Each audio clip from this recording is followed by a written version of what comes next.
Friends, आज के इस वीडियो में हम पढ़ेंगे मैटर इन आवर सराउंडिंग्स। ये है हमारा चैप्टर नंबर 1 साइंस का। तो चलिए शुरू करते हैं। सबसे पहले चैप्टर को पढ़ने से पहले आपको समझना होगा मैटर क्या है, जो कि हमारे चैप्टर का नाम ही है। जो भी इस चीज़ में, जो भी इस संसार में कोई भी वस्तु है जो कि मास और स्पेस ऑक्यूपाई करती है, उसे हम मैटर बोलते हैं। यानी कि मान के चलिए आपके आसपास आप देखिए, आपके जहाँ पे बैठे हैं, आप जिस चीज़ पे बैठे हैं, चाहे चेयर पे बैठे हो, चाहे बेड पे, चाहे सोफे पे, वो सब क्या है, एक तरह का मैटर है। क्यों वो मैटर है? क्योंकि देखिए वो स्पेस भी ऑक्यूपाई कर रही है। जैसे आपका सोफ़ा है, वो एक स्पेस ऑक्यूपाई कर रहा है, और साथ में उसमें क्या है, कुछ ना कुछ मास है, उसका कोई ना कोई वॉल्यूम है, तो उस चीज़ को हम बोलेंगे मैटर। बट अगर मान के चलिए मैं आपसे बोलूँ कि आप सबके पेरेंट्स आपको बहुत प्यार करते हैं, बट आपने कभी ये सुना है कि आपके पेरेंट्स आपको 2 किलो प्यार करते हैं, 3 किलो करते हैं, या फिर 3 ग्राम प्यार करते हैं? नहीं ना। तो जो जो हमारी फीलिंग्स वगैरह हैं, वो सब क्या है, वो एक मैटर में नहीं आती, क्योंकि ना तो वो स्पेस ऑक्यूपाई कर रही हैं, बट और ना ही साथ में क्या है, उनका कोई मास है। अब आपको एग्जांपल देती हूँ, आप मुझे बताइए, जो परफ्यूम की स्मेल होती है ना, आप सब ने परफ्यूम लगाते होंगे आप सब भी, तो जो परफ्यूम की स्मेल होती है, क्या वो एक मैटर है? तो हाँ, वो एक मैटर है। क्यों? आप सोचोगे कि स्मेल को तो हम सिर्फ सूंघ सकते हैं, फील कर सकते हैं, वो कौन सा कोई स्पेस वगैरह रोक रही है? बट नहीं, क्योंकि जो परफ्यूम के छोटे छोटे पार्टिकल्स होते हैं ना, परफ्यूम एक क्या, पार्टिकल्स से बना हुआ मैटर है। तो पार्टिकल्स हैं, तो उसने कोई स्पेस रोकेंगे, जो कि हमें दिख नहीं रहे हैं, बट वो स्पेस तो रोक ही रहे हैं ना, और साथ में उनका कुछ ना कुछ मास भी है, तो इसीलिए वो क्या है, मैटर है। जैसे कि अगर हम हवा की बात करें, तो हवा भी क्या है, हमारा मैटर है, क्योंकि हवा के पास भी क्या है, हवा हमें दिख नहीं रही है, बट वो हवा जो हमारे आसमान में है, हमारे आसपास में है, वो क्या है, स्पेस को रोक रही है, और साथ में उसमें क्या है, कुछ ना कुछ वॉल्यूम, उसका कुछ ना कुछ मास है। तो जो हवा भी है, वो क्या हमारा मैटर है। तो मैटर क्या है? मैटर क्या, बहुत छोटे छोटे स्मॉल पार्टिकल्स से मिलके बनता है, उसी चीज़ को हम क्या बोलते हैं, मैटर बोलते हैं। बहुत बहुत टाइनी पार्टिकल्स होते हैं, और जो मैटर्स के पार्टिकल्स होते हैं, उनमें क्या होता है, स्पेस होता है इन बिटवीन दम, यानी कि उनमें कुछ ना कुछ स्पेस होगा बिटवीन दम, तो भी तो मैटर बना है ना, मिलके कुछ ना कुछ स्पेस होगा जो पार्टिकल्स ऑफ मैटर्स हैं इनके बीच में, और जो एक दूसरे को मिलके क्या करते हैं, अट्रैक्ट करते हैं, तभी वो आपस में जुड़े हुए हैं। तो मैटर के कितने प्रकार हो सकते हैं? तो मैटर के होते हैं 3 प्रकार: सॉलिड्स, लिक्विड एंड गैसेस। ठीक है, तो देखिए सबसे पहले बात करते हैं सॉलिड्स की। अपने आसपास देखिए, बहुत सारी चीज़ें आपको मिल जाएंगी सॉलिड के रूप में। तो सॉलिड में क्या है, आप यहाँ सॉलिड की डायग्राम देखिए, कोई भी सॉलिड है, मिलके पार्टिकल से बना हुआ है, और उसके जो पार्टिकल्स होंगे बहुत ही क्लोजली टाइट होंगे, बहुत ही एक साथ मिले हुए होंगे। तो देखिए सॉलिड में क्या होगा, जो इसका इंट्रामोलिकुलर फोर्सेस, इंट्रामोलिकुलर फोर्स क्या होता है, 2 पार्टिकल्स के बीच में जो फोर्स लग रहा है, उसे बोलते हैं हम इंट्रामोलिकुलर फोर्स। तो इनके बीच क्या होगा, ये आपस में बहुत क्लोजली टाइट हैं, तो इनका जो मोलिकुलर फोर्स होगा, वो क्या होगा, बहुत ही स्ट्रॉन्ग होगा। ठीक है ना। और इनके बीच में जो स्पेस होगी, देखिए कितनी स्पेस कम है। ठीक है, वो क्या होगी, स्पेस बहुत ही ज़्यादा कम होगी।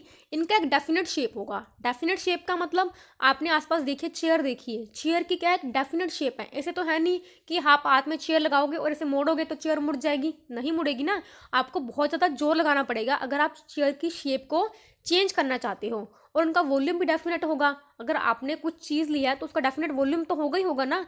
ठीक है, और इसका क्या होगा, हाई डेंसिटी। डेंसिटी मतलब कि जो मास अपॉन वॉल्यूम होता है, वो बहुत ही ज़्यादा होता है। इनका जो मेल्टिंग पॉइंट, मेल्टिंग पॉइंट आप समझते हो ना, जैसे कि बर्फ़ है, ठीक है, बर्फ़ को पिघलाने, जो बर्फ़ पिघलती है, बर्फ़ किस टेम्परेचर पे आके पिघलेगी, उसे बोलते हैं हम मेल्टिंग पॉइंट। और इसका बॉइलिंग पॉइंट भी क्या होगा, बहुत ही ज़्यादा हाई होगा। Solids can not be compressed. Compressed का मतलब क्या होता है कि कोई चीज़ सिकुड़ जाएगी। अब मान के चलिए आपने अपने हाथ में कुछ भी ले लिया, चेयर ले ली, जैसे एग्जांपल ली थी हमने चेयर की पहले, है ना। तो चेयर को क्या हाथ में लोगे, तो चेयर को क्या आप ऐसे सिकुड़ सकते हो? नहीं सिकुड़ सकते ना। तो सॉलिड्स क्या है, कंप्रेस नहीं हो सकते हैं। Solids can not flow. Flow मतलब जैसे कि पानी बहता है, यानी कि लिक्विड्स क्या है, फ्लो हो सकते हैं, पानी बह रहा है, बट सॉलिड्स नहीं बह सकते। फिर अब बात करते हैं हमारे लिक्विड्स की। तो देखिए, जहाँ हमने सॉलिड्स की बात की थी, तो इनका जो मॉलिक्यूलर फोर्स था, वो क्या था, बहुत स्ट्रॉन्ग था। बट यहाँ पे हमारा क्या होगा, वीक होगा इनका जो इंटरमोलिकुलर फोर्स, क्योंकि जो पार्टिकल्स हैं वो थोड़े से दूर दूर है, इसलिए इनका जो फोर्स है बीच में होगा। जो इनके बीच में स्पेस है, वो भी क्या होगी, बहुत ही ज़्यादा होगी। इनका कोई डेफिनेट शेप नहीं है, बट इनका जो फिक्स वॉल्यूम होता है, मतलब इस प्रकार का क्या है, इसमें देखिए, अगर आपने 1 गिलास पानी लिया है, मान के चलिए आपने 1 लीटर पानी लिया है, तो 1 लीटर पानी को आप जग में डाल दीजिए, वो जग की शेप ले लेगा। ठीक है। उसी 1 लीटर पानी को आप बोतल में डाल दीजिए तो वो बोतल की शेप ले लेगा, बट उसका जो वॉल्यूम था वो तो 1 लीटर ही रहेगा ना, वो थोड़ी 2 लीटर में चेंज हो जाएगा, नहीं होगा ना। तो इसका मतलब क्या है कि जो लिक्विड्स होते हैं हमारे, उनका डेफिनेट शेप नहीं है, वो तो जो शेप में डालोगे आप वही शेप ले लेगा, बट जो वॉल्यूम होता है वो हमेशा क्या होता है, डेफिनेट होता है। इनकी जो डेंसिटी होती है वो लोअर होती है as compared to solids, low melting point होता है और लो ही बॉइलिंग पॉइंट होता है। लिक्विड्स कैन बी कंप्रेस, जो लिक्विड्स हैं हम उनको क्या कर सकते हैं, कंप्रेस कर सकते हैं, यानी कि अगर पानी को आप ऐसे निचोड़ सिकड़ोगे तो सिकड़ जाएगा ना पानी को। लिक्विड्स कैन फ्लो, और जो लिक्विड्स हैं वो क्या होता है, फ्लो भी हो सकते हैं। फिर अब गैसेस की बात करें तो इनमें क्या है, जो पार्टिकल्स के बीच में वो बहुत ही दूर दूर है as compared to liquids and as compared to solids. Solid में सबसे ज़्यादा क्लोज हैं, लिक्विड में थोड़े से दूर और गैस में सबसे ज़्यादा दूर। तो इनका जो वेरी वीक इंटरमोलिकुलर फोर्सेस हैं और इनके बीच में जो स्पेस है वो भी क्या है, बहुत ही ज़्यादा है। इनका कोई डेफिनेट शेप नहीं है और ना ही कोई वॉल्यूम है। अब एयर है ऐसी घूम रही है, कितनी वॉल्यूम है हमें नहीं पता, कितनी वॉल्यूम है ना। इनकी जो डेंसिटी है वो भी बहुत लो होती है और साथ में गैसेस क्या है, हाईली कंप्रेसिबल हैं। इनके अगर गैसेस को आप सिलेंडर में भर दोगे तो वो भर जाएगी, जितनी मर्जी सिलेंडर में आप गैस को भर सकते हो। और गैसेस हैं, गैसेस भी पानी की तरह से फ्लो कर सकती हैं। जैसे कि अब हम कहते हैं ना हवा चल रही है, तो हवा क्या कर रही है, हवा इज़ फ्लोइंग। ठीक है, अब आगे बात करते हैं। ये टेबल आपको अच्छे से याद करना है, बहुत ही इंपॉर्टेंट टेबल है। ठीक है, तो इसका यह क्या आपका होमवर्क है, इस टेबल को याद करना। अब आगे बात करते हैं। तो देखिए यहाँ पे हमें सबसे इस चैप्टर में जरूरी चीज़ें हैं कि जो मैटर है वो अपनी जो स्टेट है, देखिए जो हमने अभी पीछे पढ़ा क्या था, ये हमारी स्टेट थी, सॉलिड लिक्विड गैसेस, ये सब स्टेट थी ना।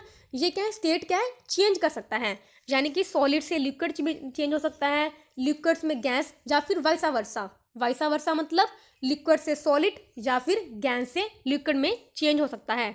यानी कि अगर मान के चलिए मैं कोई सॉलिड है उसको हीट करूँगी तो वो किस में कन्वर्ट हो जाएगा, लिक्विड में। कोई एग्जांपल दे सकता है इसकी? इसकी सबसे कॉमन एग्जांपल क्या है, बर्फ़। बर्फ़ को अगर आप हीट प्रोवाइड करोगे तो वो क्या हो जाएगा, लिक्विड में कन्वर्ट हो जाएगा ना, पानी बन जाएगा। अगर आप उसी लिक्विड को मैं ठंडा कर दूं, यानी कि उसे फ्रीजर में रख दूं, तो वो क्या हो जाएगा, फिर से सॉलिड में कन्वर्ट हो जाएगा। यानी कि लिक्विड, सॉलिड को चेंज करना है लिक्विड में, कैसे चेंज होगा, हीट देने से। और लिक्विड को चेंज करना है सॉलिड में, कैसे चेंज होगा, उसे फ्रीज करने से, यानी कि उसे कूल डाउन करने से।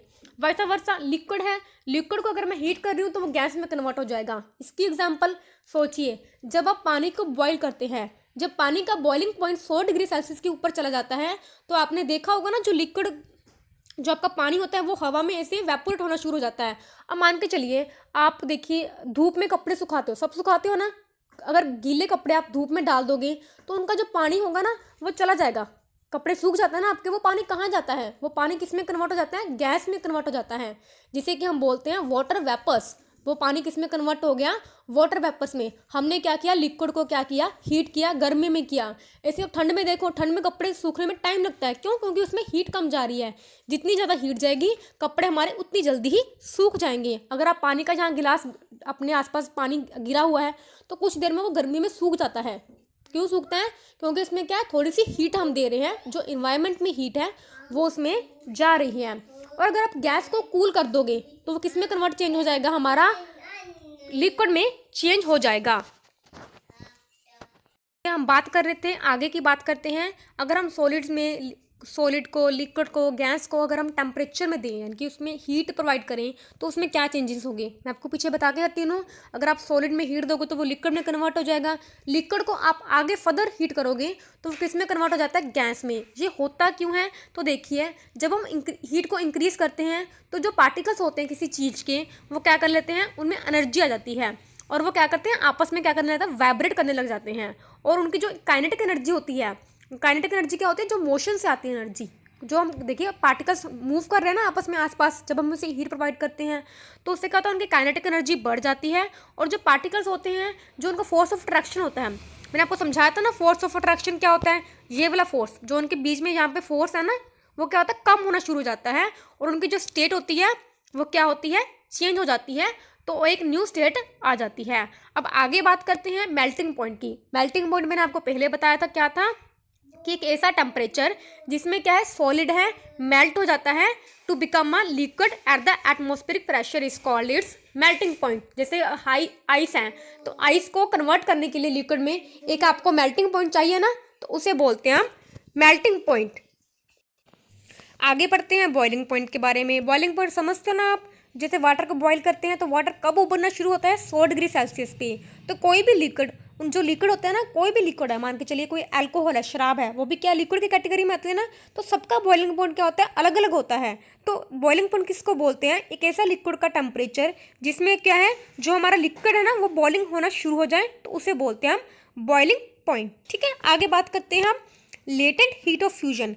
देखिए इसको ध्यान से समझ लीजिए, इसका मतलब क्या होता है। तो देखिए जो भी हमें हीट एनर्जी चाहिए, the amount of heat energy required to change 1 kilogram of solid into liquid at its melting point is called the latent heat of fusion of the solid. मतलब क्या है कि 1 किलोग्राम आपके पास सॉलिड है, आपको इसमें किस में कन्वर्ट करना है, इनटू लिक्विड में कन्वर्ट करना है एट इट्स मेल्टिंग पॉइंट। जैसे मान के चलिए 1 किलोग्राम की बर्फ है, उसे लिक्विड में चेंज करना है, तो उसके मेल्टिंग पॉइंट पे तो चेंज होगा ना। तो जो आपको हीट एनर्जी चाहिए, यानी जो आपको एनर्जी चाहिए उसको कन्वर्ट करने में, तो उसे क्या बोलते हैं हम, लेटेंट हीट ऑफ फ्यूजन बोलते हैं ऑफ सॉलिड का। इसकी आगे एग्जाम्पल देखिए, लेटेंट हीट ऑफ वेपराइजेशन। अब वेपराइजेशन का मतलब क्या हुआ, वेपर बनना। तो the amount of heat energy required to change 1 kilogram of liquid to vapour at atmospheric pressure at its boiling point is called the latent heat of vaporization of the liquid. मतलब क्या हुआ, फिर से वही बात, 1 kilogram आपके पास क्या है, लिक्विड है, आपको उसे कन्वर्ट करना है वेपर में। यानी कि अगर मान के चलिए 1 किलोग्राम पानी है, उसको आपको भाप बनानी है, जैसे बोलते हैं ना भाप बन जाती है पानी की, तो भाप बनाना है, तो जो आपको एनर्जी चाहिए उसे बोलेंगे हम latent heat of vaporization of liquid. यानी कि लिक्विड को कन्वर्ट करना है किसमें, किसमें करना है, गैस में कन्वर्ट करना है। सही समझे। अब बात करते हैं, अगर मान के चलिए आप किसी भी चीज़ पे प्रेशर लगाते हो, ठीक है ना, प्रेशर अप्लाई करते हो, तो उसका क्या इफेक्ट पड़ता है हमारे मैटर के ऊपर। तो क्या पड़ेगा, on applying pressure the particles of matter can be brought close together, the particles of matter can be brought close together and the state of matter can be changed। मतलब क्या हुआ कि मान के चलिए कोई मैटर है, आपने उस पर क्या बहुत सारा प्रेशर लगाया, जो पार्टिकल्स से मैटर के वो बहुत ही क्लोज हो जाएंगे, ठीक है ना। जो जिसे हम टेम्परेचर लगा रहे थे, टेम्परेचर बढ़ा रहे थे, तो पार्टिकल्स मैटर क्या थे, दूर दूर हो रहे थे, बट प्रेशर अप्लाई करने से क्या होगा, जो पार्टिकल्स है मैटर के वो बहुत ही क्लोज आ जाएंगे और जो मैटर की स्टेट है वो चेंज हो जाएगी। इसकी एग्जांपल क्या समझ सकते हो आप, जैसे कार्बन डाइऑक्साइड गैस होती है, उसे हम क्या कर सकते हैं, सॉलिड में कन्वर्ट कर सकते हैं। कैसे कर सकते हैं, buying applying pressure and lowering temperature. दो चीज़ें करनी पड़ेंगी, एक तो जो कार्बन डाइऑक्साइड गैस है उस पर आपको प्रेशर अप्लाई करना पड़ेगा बहुत ही ज़्यादा, और साथ में उसका जो टेम्परेचर है वो आपको क्या करना पड़ेगा, लो में। तो गैस किस में कन्वर्ट हो जाएगी, हमारी सॉलिड में।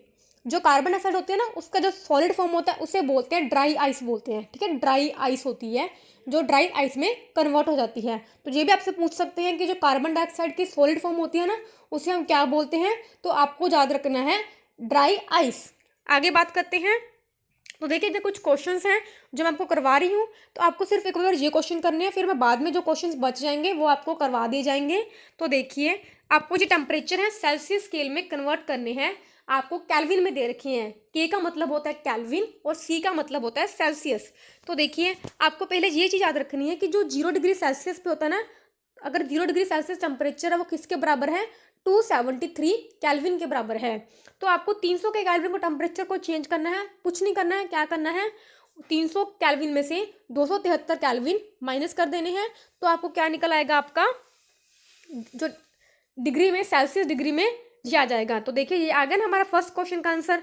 300 में से 273 माइनस कर दीजिए, फिर आपको ऐसी 573 कैल्विन में से ये माइनस करने हैं, तो 300 डिग्री सेल्सियस आपका ये आ जाएगा। ठीक है, इसकी बेसिस पे आपको आगे क्वेश्चन करने हैं, ये आपको दे रखा है। और सेकंड क्वेश्चन का आपको आंसर अपने आप से बताना है कि फिजिकल स्टेट ऑफ वाटर क्या होगी एट 250 डिग्री सेल्सियस, और साथ में 100 डिग्री सेल्सियस में जो फिजिकल स्टेट होती है वाटर की वो क्या होगी, लिक्विड में होगी, सॉलिड में होगी या फिर गैस में होगी। जो आपको खुद का थोड़ा सा दिमाग को यूज़ करना है।